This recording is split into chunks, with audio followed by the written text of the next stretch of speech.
சமையல் அப்படின்னு தான் பார்க்க போகிறேன். இன்றைக்கி வந்து அருமையான சமையல்ப்பா.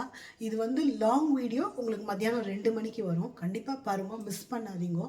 இது வந்து பத்திய சாப்பாடோட ஒரு சமையல் தான். வாங்க பார்க்கலாம். சுட சுட சாதம். இது வந்து டைரெக்டாக 5 நிமிஷம் கூட ஆலப்பா. ரசம் அப்படியே குக்கரில் வச்சுட்டேன். இது வேணும்னா உங்களுக்கு ரெசிபி வேணும்னா சொல்லுங்க. இது தான்ப்பா பத்திய சாப்பாடு. மிளகு குழம்பு சூப்பராக இருக்கும். டெலிவரி ஆன குழந்தைகளுக்கெல்லாம் இது கொடுத்தேல்லாம் அட்டகாசமான ஒரு பத்திய சாப்பாடு.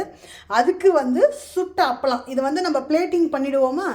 சுட சுட சாதம், மிளகு குழம்பு, சுட்ட அப்பளம், ரசம் பாருங்கள் சூப்பராக இருக்குது. பூண்டு போட்டு நல்ல அருமையான ரசம், தயிர். இதுதான்ப்பா இன்றைய மெனு. சூப்பரான சாப்பாடு, ரசம். உங்களுக்கு இந்த ரசம் 5 நிமிஷம் கூட ஆகாது. வேணும்னா சொல்லுங்க. Thank you guys. தேங்க்ஸ்.